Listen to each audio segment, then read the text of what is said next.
right, I'm here with Eric today. He's got this beautiful 69 Dodge Charger. They've got it all under the hood. Man, look at this. Beautiful work. Beautiful, beautiful. Anyway, we have a little minor imperfection here. Nothing major at all, but we're going to get this out and make it look perfect for him, because look at this. Beautiful job. I mean, the sides of this thing straight. They got the trunk redone. This thing's beautiful. He was very concerned with this little bitty dent up here. We're going to fix him up, get him back like brand new here in just a second. Here's the little small dent that we're getting ready to repair. And here's the part that makes this repair tricky. It's been painted. It has a few different colors of paint. You have clear coat, a coat of primer, and then just maybe a little thin coat of filler. But either way, all these layers of materials makes it less flexible.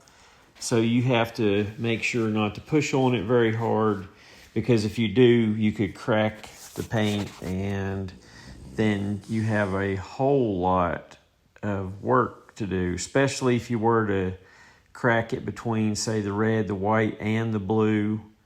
If it was to split there, you've got 3 colors and then a very large area to clear. There's no breaking point between the roof and the quarters, so it would be a very large job if you had to go over and repair the whole area.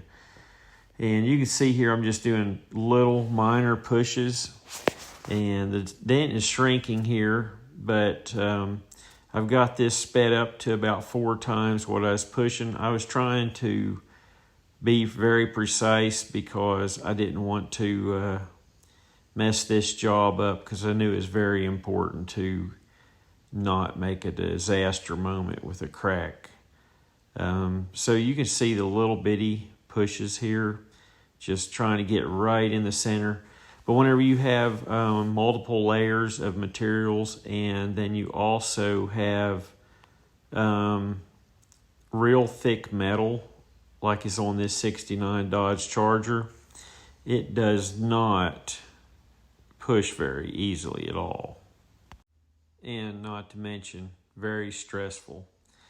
And as you take a hammer to somebody's vehicle that when it's finished is going to be around $100,000 and you're beating on it, it kind of makes them a little bit nervous, I do believe. I've done this a few times, and I know it makes me nervous. So, wait, here he is right now, checking it out, making sure it's coming out good.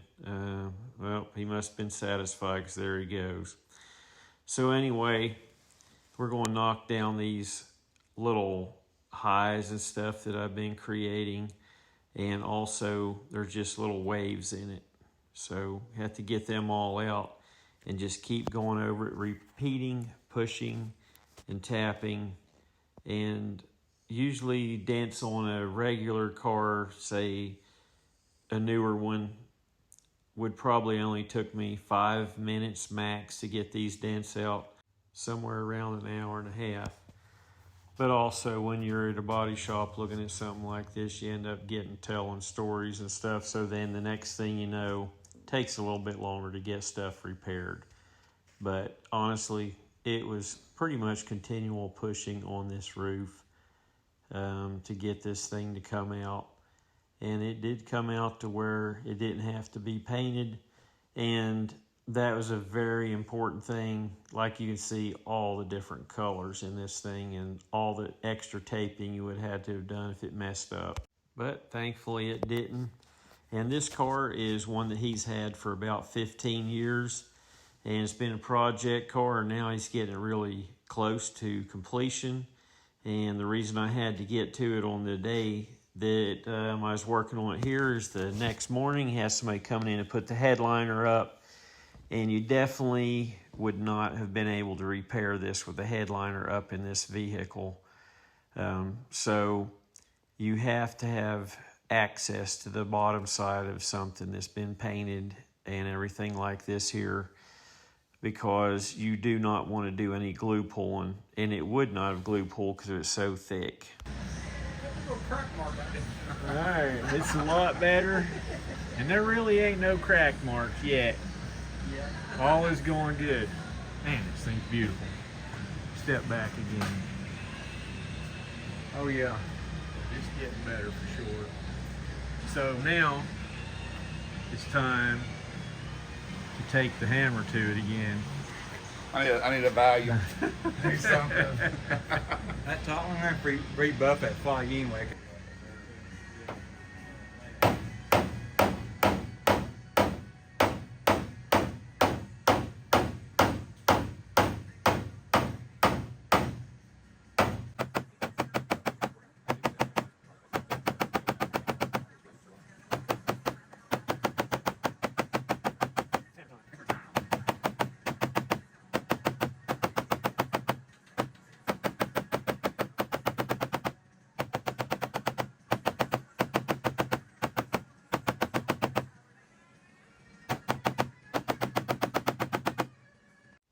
And if you would, like and subscribe to my channel if you haven't already. And if you have subscribed, be sure to like it because it does push out my content a little bit more. And I do appreciate everybody's views and taking the time to watch my videos and commenting.